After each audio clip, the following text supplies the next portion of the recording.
The church is on the verge of capsizing. The church, quote, is on the verge of capsizing, end of quote. That was Pope Emeritus Benedict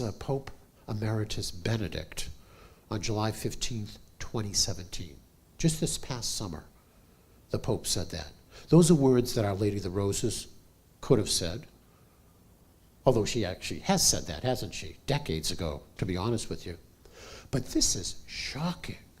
This is really shocking that a pope would acknowledge the dire situation that we're in.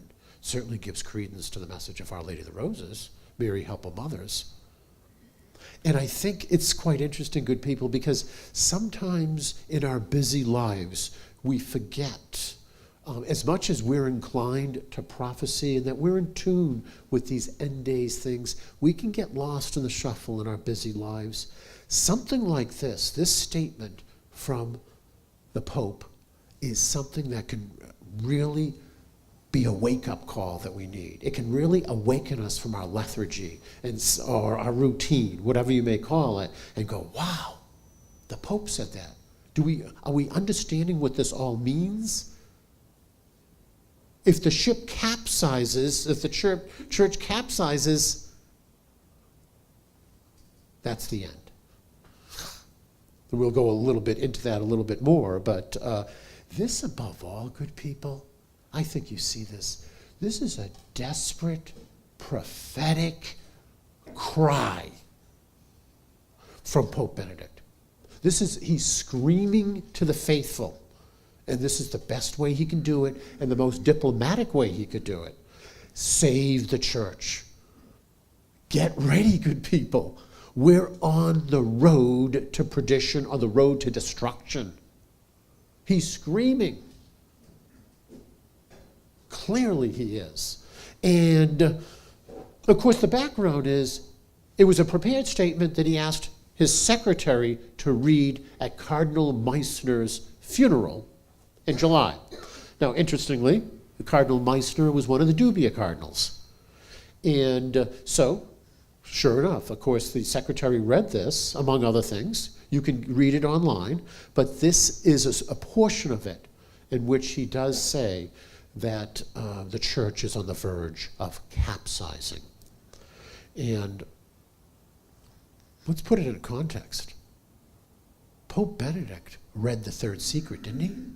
He read the third secret of Fatima. He knows what's going on, and he's the one saying it. The church is on the verge of capsizing. Quite interesting. Very, very, he knows. He knows. If anyone should know, he should. And he must be. He absolutely has to be desperate. I don't think he could have prepared for this type of pontificate plus the events in the world. But pretty scary, good people.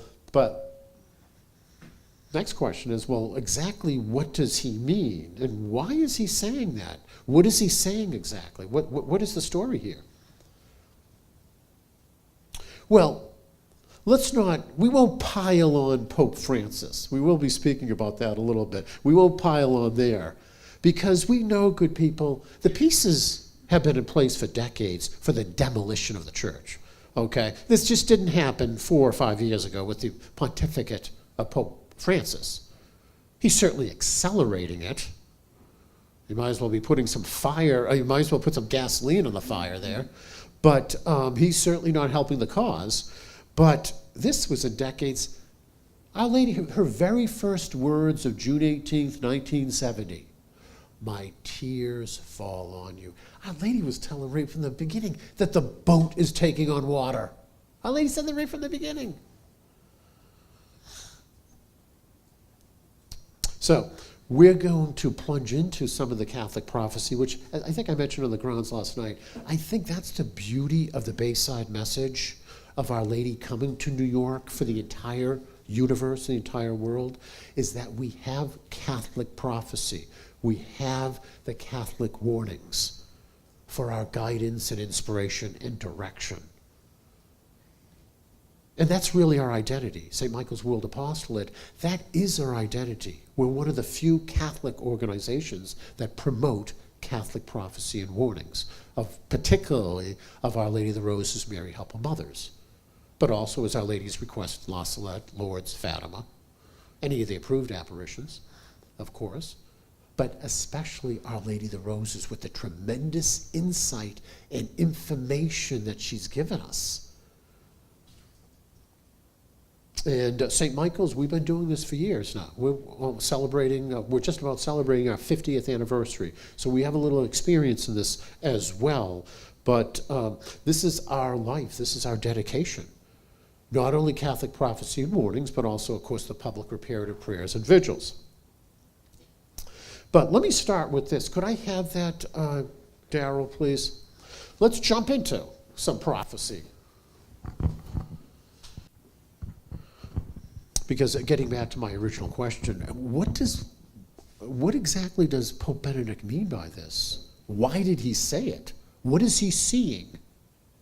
Well, he's seeing what you and I are seeing, but let's enlarge on that a little bit in light of the Bayside message. First of all, let's start with the XYZ period.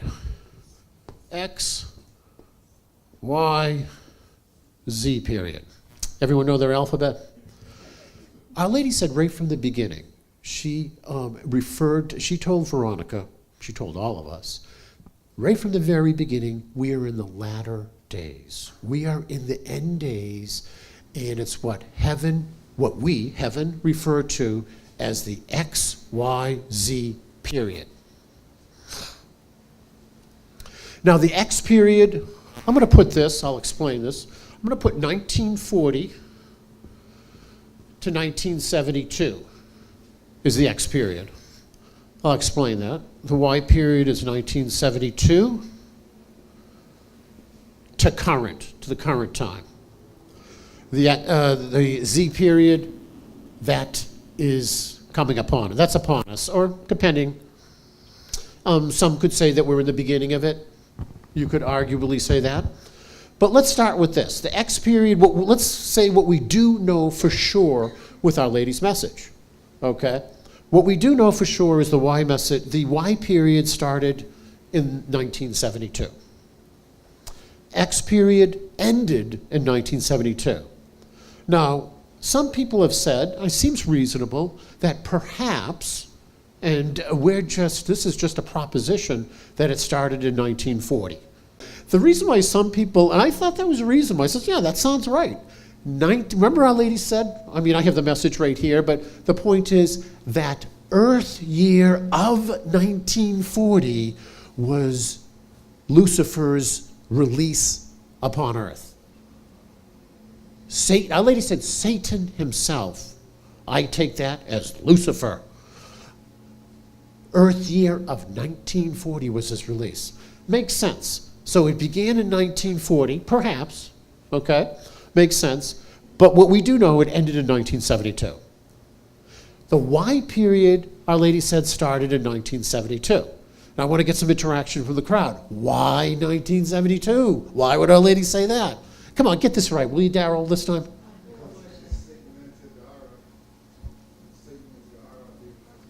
Right. What was that message in 1972? That Satan cut off the role of Pope Paul VI. Satan entered into Rome in 1972. We all know about the Jacinta photograph, 1972. And that was confirmed, as you know, by Pope Paul VI. You've heard the quote over and over again. Well, we went right to the videotape. John dug it up for me. I thought this was interesting. This is right from the L'Osservatore Romano. This is July of 1972, because it was the general audience of June 29th of that year, but this is the actual quote, or at least this is the way it was published in the L'Osservatore Romano. The Holy Father then affirmed that he had the feeling that, quote, Satan's smoke has made its way into the temple of God through some crack. There is doubt, uncertainty, problems, restlessness, dissatisfaction, and confrontation. People no longer trust the church. They trust the secular, profane prophet. The Pope goes on. The Pope confided his view to those present that there has been the intervention of a hostile power. His name is the devil. This is the Pope Paul VI speaking. People thought that after the Council of Day of Sunshine would come for the history of the Church, there came, on the contrary, a day of clouds, storm, darkness, uncertainty. We preach ecumenism, and we are becoming more and more separated from others. That was on the general audience of June 29th, 1972, confirms exactly the 1972 message that Satan, Lucifer, entered into Rome and cut off the role of Pope Paul VI. Which is interesting. This is kind of an aside, real quick. And just doing some study and research, I thought it was interesting, good people. From 1971 to 1975, Our Lady was saying that no light or little light has passed through the Vatican. Oh, it was said about, I'm going to say, 5 or 6 or 7 times. So, that's why we're in that period, 1972 to the current stage right now. It would seem to me we're probably at the end of the Y period or nearing the end. Perhaps the warning would cap off the Y period. After that, we jump into the Z period, which specifically, Our Lady said, references the Great Chastisement, the Second Coming of Jesus, certainly the Rapture, and some events beforehand. How much that extends or encompasses, we're not exactly sure. That's why, arguably, you could make a case that we're in the beginning of the Z period now. I would be more inclined to say that we're at the end of the Y period, nearing the end of the Y period, but that's not exactly important for this discussion or really for our salvation. But that's why 1972, that was key. That's why that Jacinta 1972 photograph is so important. Antichrist into miters. Remember that message? 1972. The photo is demonstrating and illustrating that. So we look at the situation today, and we see you have Satan in the church. You have no deterrent. You have no force to prevent Satan from roaming the corridors and kind of doing his will. Why? We've said this a million times. No St. Michael. There's no St. Michael. The St. Michael prayer was removed. So like Our Lady and our Lord said, Satan has free roam. The restraining force has been removed. So he's having a party in the Vatican and beyond. I mean, now, obviously we all know that depending on prayer and penance, his power is restricted. Let's make that very, very clear. But the fact is, he's still there. He has not been crushed or sent back to hell yet. He will be, but not yet. And so now we enter into the pontificate of Pope Francis, and you can understand why Pope Benedict is saying that the church is about to capsize. There's numerous examples, good people, of really the errors, the confusion, and of course some would even say the heresy that the Pope is promoting. Now, that's still subject. That is still something that has to be examined and tested and so forth. But if you look right now, good people, just even the last couple of years, what Pope Francis has done and why this evil is being accelerated and why the church is going to capsize. Our Lady and our Lord must be crying bucket of tears. Let's just start with Amoris Laetitia. That's been a disaster, an absolute, utter disaster. No one knows what it means.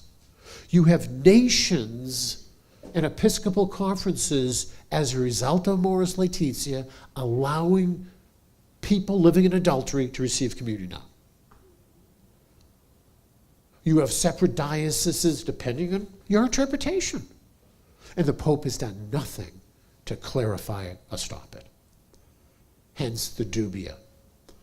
Hence the fraternal correction, which you know is the dubia, and hence the filial correction, which we'll touch on that a little bit more. You have the new Theological Institute for Marriage and Family. That was established in, I'm going to say 1980 by Cardinal Caffarra at the request of Pope John Paul II. Cardinal Caffarra, great cardinal, wasn't he? He's one of the dubia cardinals. He just died in, September? God rest his soul. And he established the John Paul II Institute of Family. Pope Francis has turned it upside down. Basically, he's literally turned it upside down. He renamed it, pretty much, it's a very similar name, but he's basically eliminated all of the current leaders and workers that were there. And as I mentioned in one of the last meetings, these Vatican offices, I don't know if it was particularly this one, but they're inviting abortion advocates, population control, remember? It's insane. It's insane. And now, who's heading up this new JP2 Institute for Marriage? It's a big, long, fancy name. I'm not going to say it. This Archbishop Vincenzo Paglia, you know anything about him? He was a vocal advocate for communion for the remarried. He invited homosexual couples for the 2015 World Meeting of Families. He's heading up the JP2 Institute for Family. He's heading up the Academy for Life. Houston, do we have a problem? I mean, it's...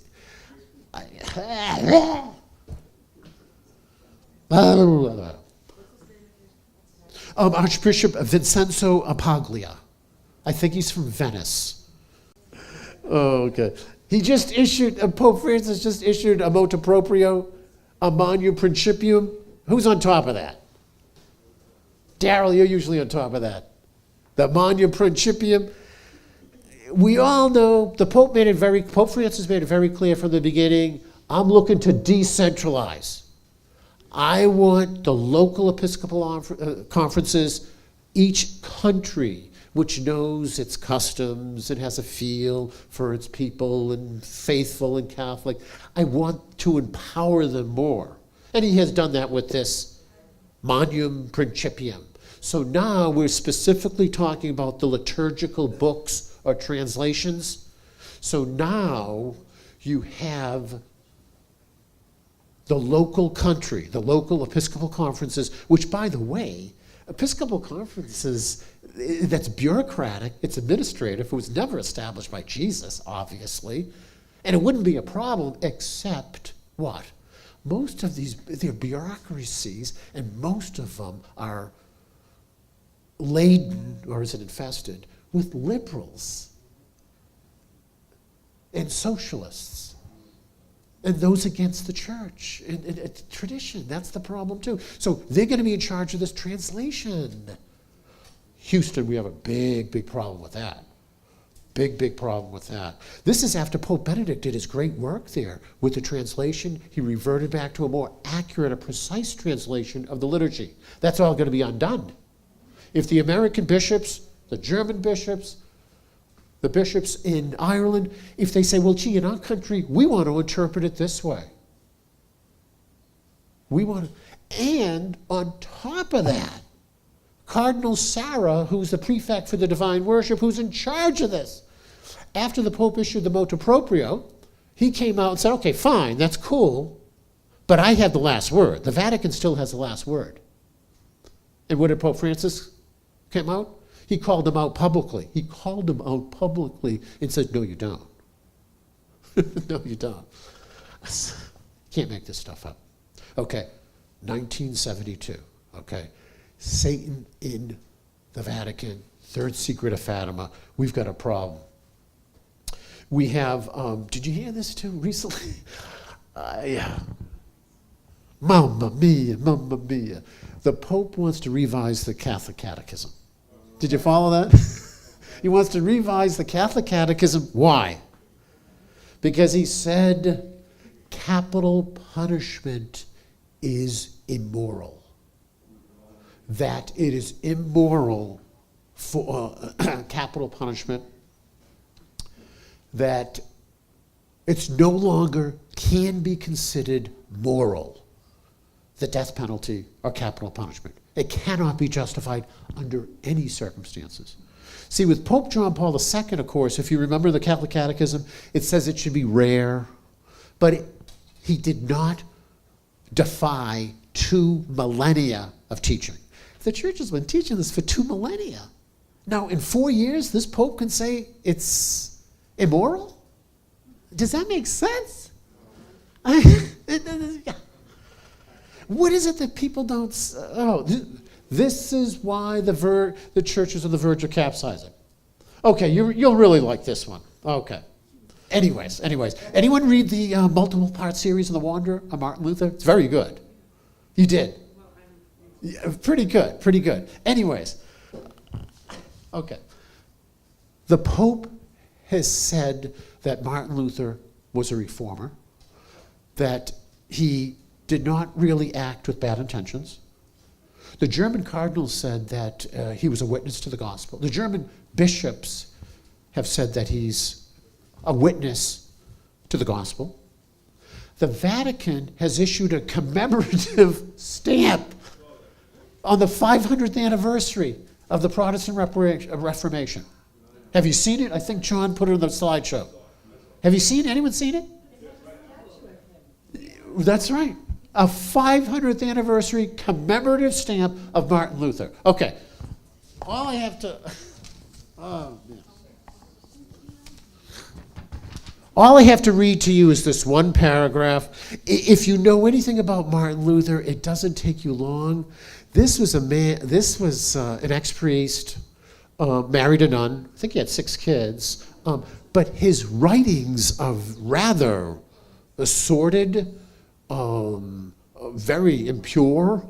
I mean, by his own admission, he said he was not chaste, was lustful, and he said there's nothing wrong with that, because God will forgive me. But here's the thing. I think this sums it all up.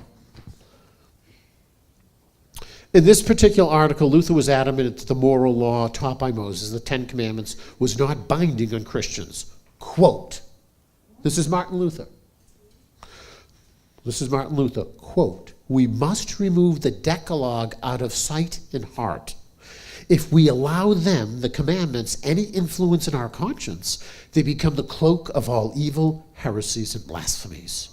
We have no wish either to see or hear Moses. If Moses should attempt to intimidate you with his stupid 10 commandments, tell him right out, chase yourself to the Jews. This is commemorative stamp of Martin Luther. This is where the Pope went to Sweden last year for an ecumenical prayer service. This is where he said that he was a reformer. This is where the German bishops are saying that he was a witness to the gospel. That's just one of hundreds of excerpts, good people. Has anyone read, if you read anything on Martin Luther, don't have your kids read it. Some of it is filthy. It's not good stuff, okay? But They had a big celebration for the Protestants, the Lutherans. yeah. Like they idolize. Oh, of course. Yeah, well, that's all they know. Some of them, unless they've been graced or blessed with the truth. But we're talking about a pope and bishops and cardinals who should know better. And we all know, I mean, Pope Francis, it's on record. Lutherans have come up to him and said, look, my husband's a Catholic, I'm Lutheran, can I receive communion? Basically said, let your conscience be a guide. Pope Benedict set up the Anglican Anglican Ordinariate before he resigned. Remember that? It was for those who were Anglicans who wanted to be converted to Catholicism. And it was an ordinariate where their customs and practices and their liturgy, to a large degree, was kept intact. But they were Roman Catholics. They would be still Roman Catholics. That's why they had a separate ordinariate. And after the Pope Francis came in, he did allow it. He did not suppress it. But he spoke to Anglican bishops and told them, Anglican bishops and priests, we really don't need this, It's really unnecessary. It's better that you remain Anglican and be a bridge builder. Oh, mamma mia, mamma mia.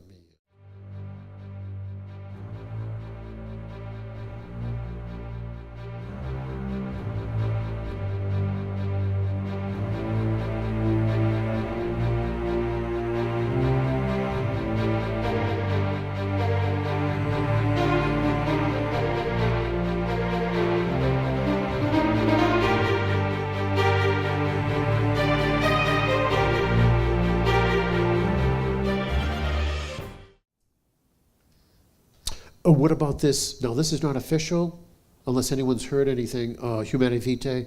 There is supposed to be a committee set up to revisit Humanae Vitae. What do you think they're going to do? I mean, Our Lady specifically spoke out about Humanae Vitae and said that Pope Paul VI obviously did right, that he was inspired by the Holy Ghost, and that he did what he was supposed to do. Anyone that is full, or that is men and women of grace, have all acknowledged that Pope Paul VI, that Humanae Vitae is one of the most prophetic pieces ever written. Isn't it? Everything he wrote has come to pass. One of the most prophetic pieces. And I've mentioned this to you before. I know I've read it myself, but read it when you have a chance. Humanae Vitae, it's not that long. Not that long. Well worth reading. Well worth reading. And so they want to revisit that, okay? So now you have, again, pastoral accompaniment, discernment. Okay, so you can get on the pill. Yeah, it's okay. Same as receiving Holy Communion. So, yeah. But to have, Jim was saying it, it's true. There's been isolated examples of some priests and bishops that have been quite bold in coming out and saying, hey, let your conscience be a guide. In some cases, it's almost mainstream, I suppose. But now we have the church hierarchy that's officially endorsing it. That's got to make the heavens quake. And we're going to be doing some quaking too, right? So, what about this ecumenical mass? We've heard this for a while now. They're working on an ecumenical mass for all Christians. Or, they're not going to call it a mass. Ecumenical service for Catholics and Christians so that all can partake in it. So we can just be a whole bunch of happy Catholics. Would that be nice, happy Catholics? And what about, now did you hear this too? They're thinking about the other thing. This is what I've read. This has come out, a change in the Latin Mass. The Pope Francis now wants to change the Latin Mass. He wants it he doesn't want the 62 Missal and then the Novus Ordo Missal. That if you're going to celebrate the Latin Mass, it all has to be one Missal. You can still do it in Latin, but what he's going to do is you have to keep the same dates as the Novus Ordo. That's my understanding. And they're adding some new prefaces and that type of thing to the Latin Mass. So I think as one traditionalist said it, I respect his opinion. It's a fair point. Is this half full or half empty? We thought the Latin Mass was going to be suppressed, right? At least they're allowing it. At least they're allowing it. So I don't know. Yeah, for now. Right, James, exactly. Yeah, interesting. Are you going to be able to kneel? We'll have to see exactly what the guidelines are, how much Are they going to, how much of a hybrid Latin Mass this will be? Or this could be like a chemistry experiment in the Vatican, right? Let's put a little bit of this, a little bit of that. We'll have to see. We'll have to see. What I initially read was prefaces will be added. Okay, that could be harmless, if you will, and not that serious. And there was something else. It didn't sound terrible. But you would, I think we were looking at it the fact, and I kind of agreed with this writer, it seems that, geez, at least they're allowing us to have a Latin Mass. All right, so St. Teresa's feast day, we're going to celebrate on October 1st instead of October 3rd. We can live with that, can't we? Right. If we can celebrate the Latin Mass, I think we can live with that, so we'll see. So this is what we've got here. Remember this Pope, I mentioned this before, this George Newmayer, who's just wrote this book called The Political Pope. Anyone reading any of the chapters? It's in the Wander, it's online. Pretty interesting book, well documented. Very, very well documented. Footnotes from here to Main Street. And he says, he points out, and he quotes Pope Francis. He was taught by communists in Argentina. He said he was. In high school, college, and the seminary. So that's, what do you think? What do you expect? What do you expect? But it's interesting. I was telling some people. I was telling the good people at lunch. This particular author. Oh, geez, it's about I don't know, maybe 300-page book. This particular author. He concludes at the end.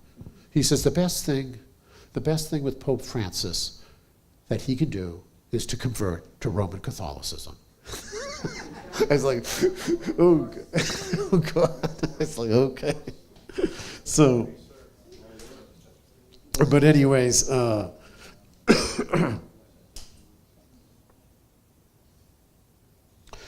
think you get the idea, good people.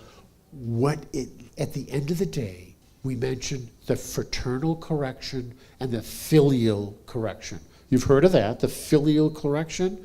That was sent to the Pope, was it September? And there must be over 100 signers by now of eminent and learned professors and priests and philosophers, and these are filial, sons and daughters of the church, who sent this letter to Pope Francis basically saying, what's going on here? What's going on here? Houston, we have a problem. We have a problem here, and we're wondering now: are you promoting heresy? What's right? It wasn't 26 pages. I think it was a 26-page letter, and so this is what you have, good people. Now, then you have the fraternal correction. Cardinal Burke and the good cardinals, two of them have passed, of course, and you know it as the dubia. Cardinal Burke has said that he is determined to proceed with it. He said in the last interview I read with him, which was fairly recent, someone asked him, he says, yes, I do intend to go forward with it. He says, basically he said, it's tough. He says, my heart is heavy. He says, I have a heavy heart with this situation, which I can imagine.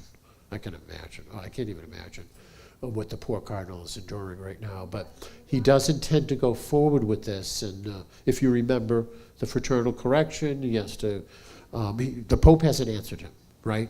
The dubia, the Pope hasn't answered, so he'll go, I think it's, if my memory serves, he has to one more time ask him, maybe even go one more time if he chooses.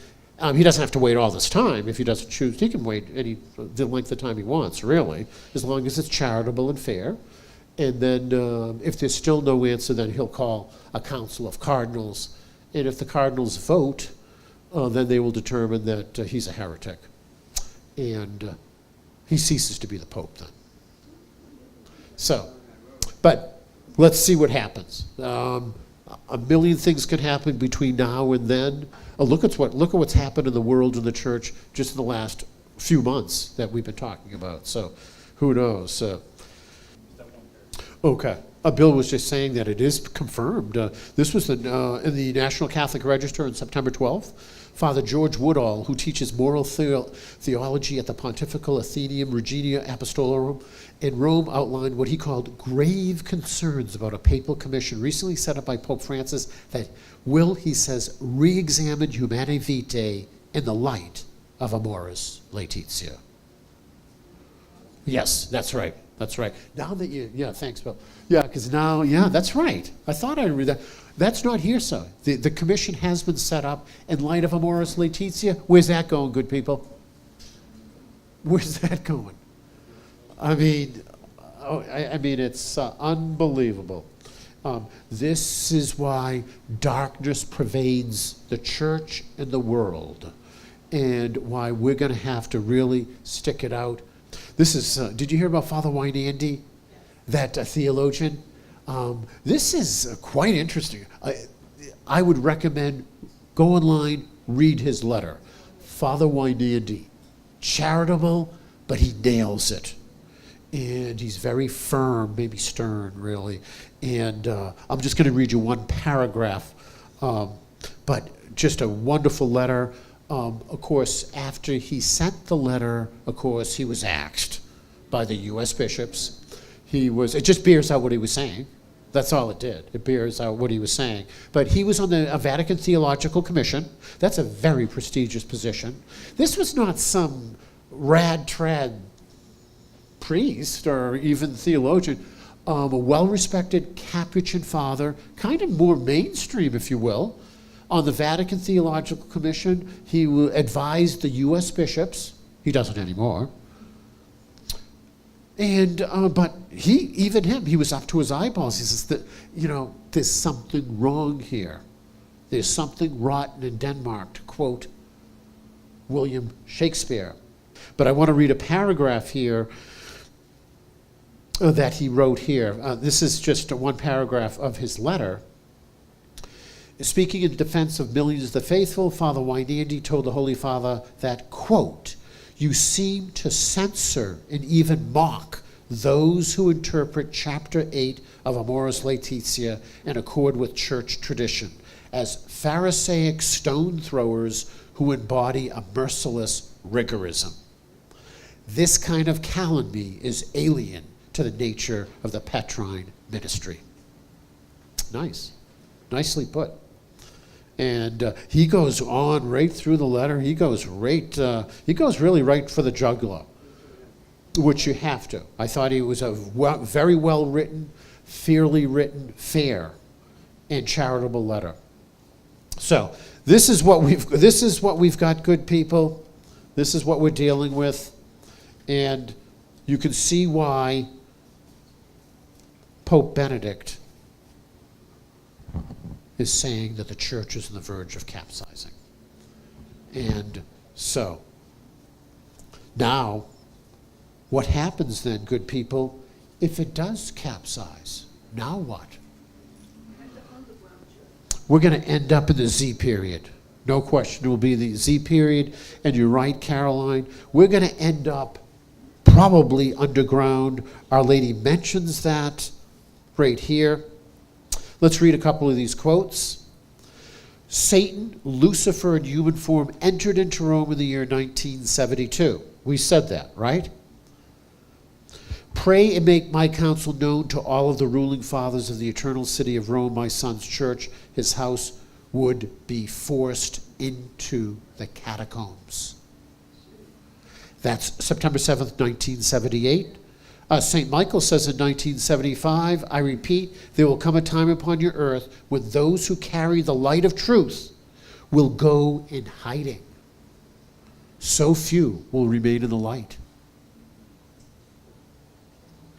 This is Our Lady, March 18th, 1989. My children, I beg of you as your mother, do not leave my son's church. Do not allow the rodents to come in and burrow and underground my son's church. You can save it if you will only pray more. See, it is conditional, as always.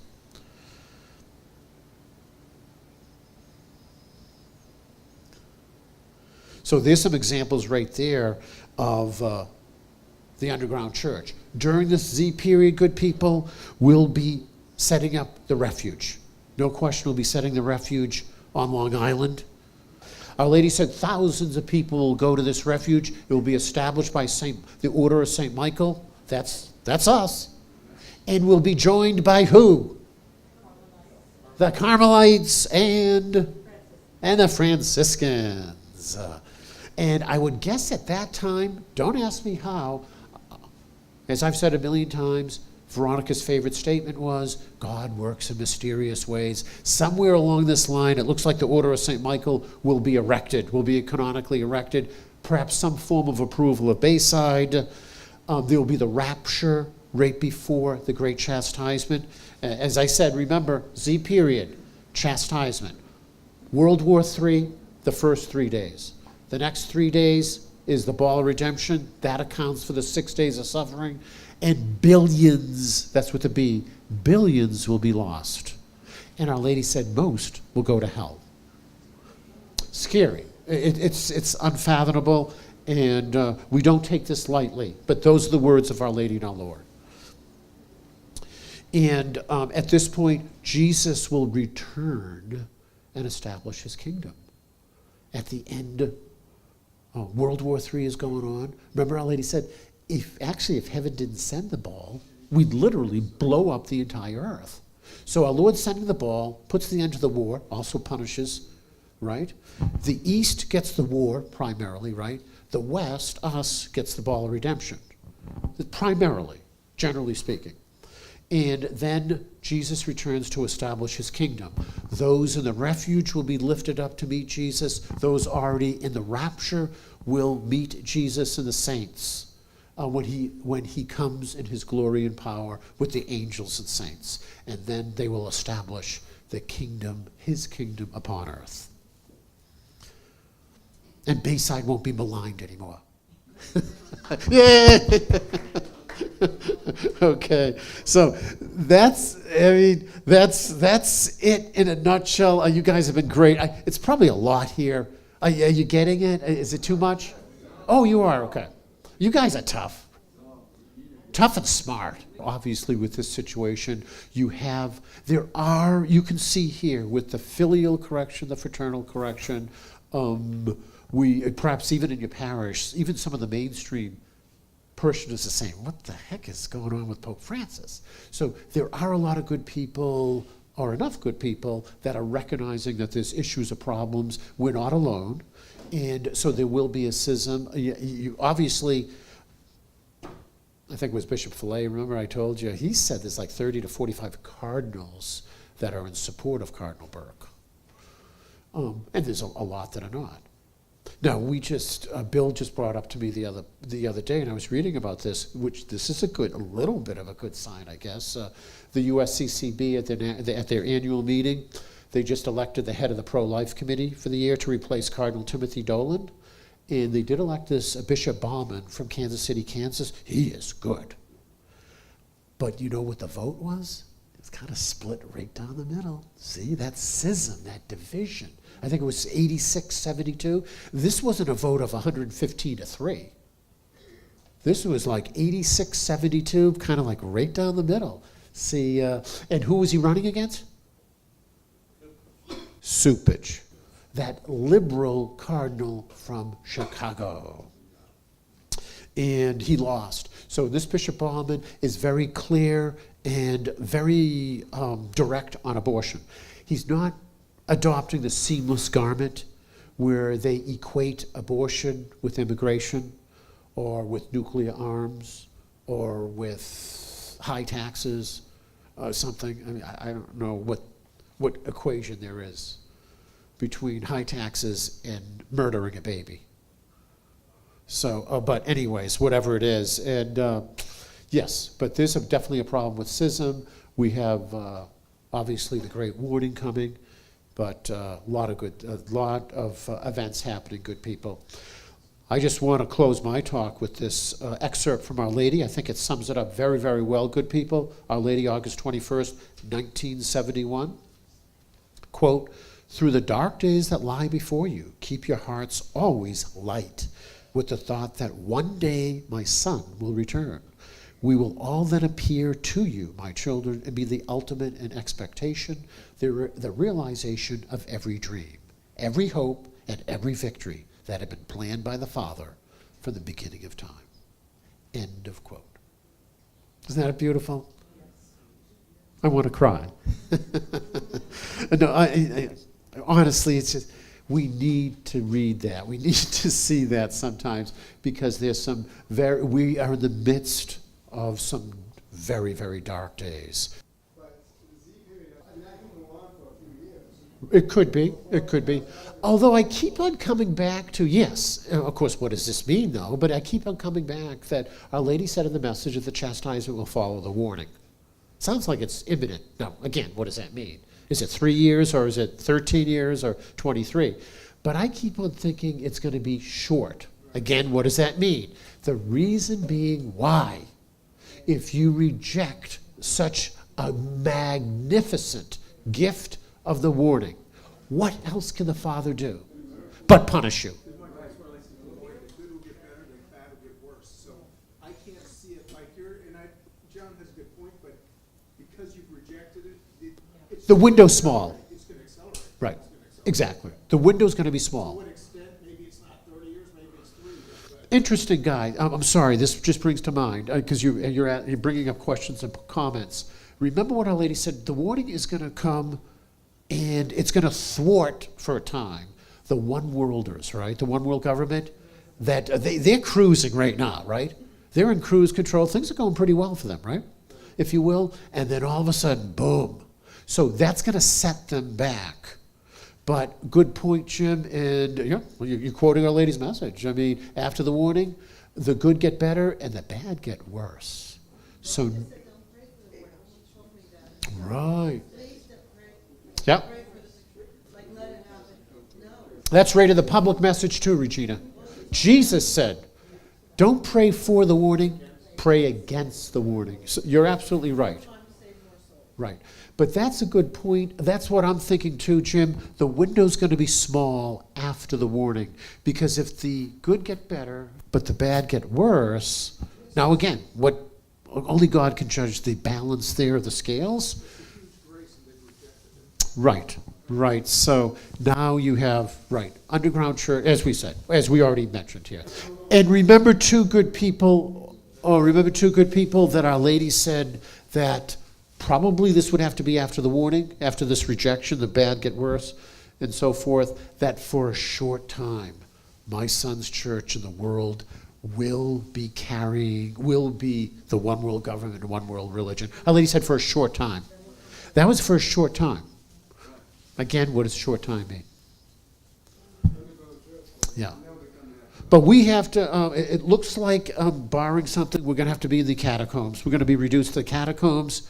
To me, I'm a little bit nervous and frightened about this. I mean, I've lived with Jim Donahue for 40 years. I don't want to go to the catacombs with him. All right? I don't want to go to the catacombs with Jim Donahue. Has anyone ever been to the catacombs in Rome? Isn't it scary? I mean, can you imagine getting lost there? Okay. So, anyways, okay, good. Any other points before we go to the slideshow? Any other thing that would be helpful in terms? Are you understanding this? Yes, James. Oh.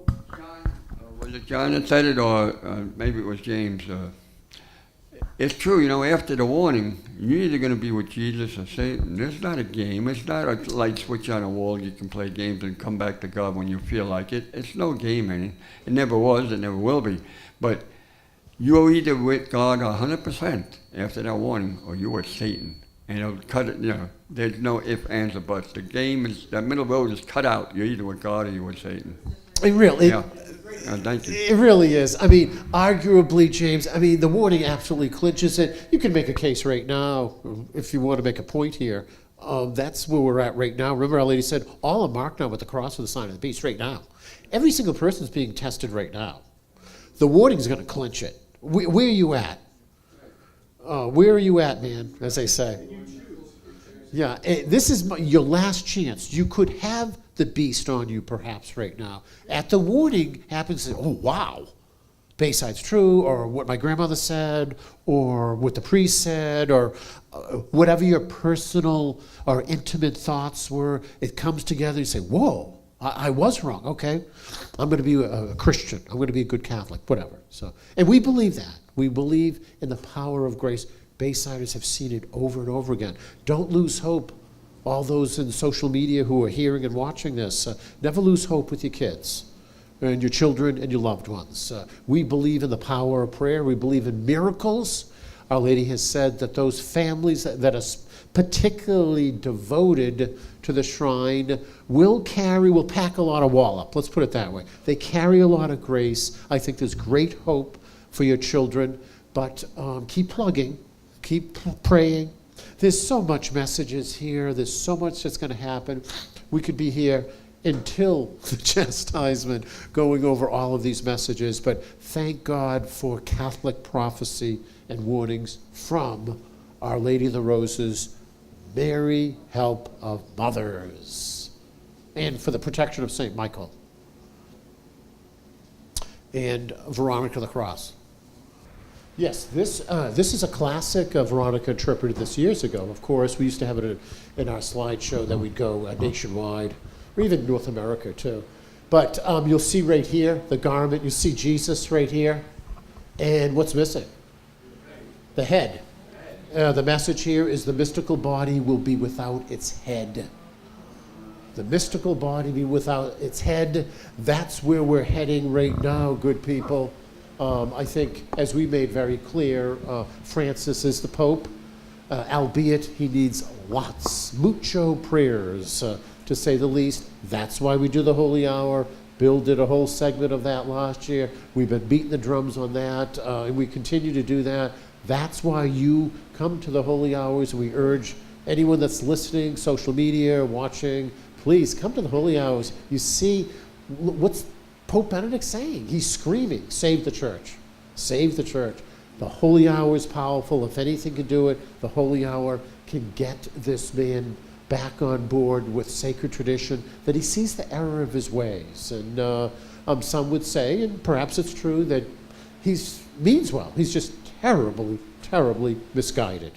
And it's his upbringing, his training. He's imbibed post-Vatican. He ordained, and we've said this a million times, ordained after Vatican II. He's bought into it. His background, Latin America, just the social justice back there, the Jesuit training. It's a recipe for disaster, right? It's a recipe for disaster, if you will. But God is bigger than this. God is bigger than this. We believe that. Did anyone say St. Paul? There's so many, so we do believe that, good people. But right now he's the Pope. Let's pray for him. But it's coming to the point where there will not be a true Pope. It will be the anti-Pope of history.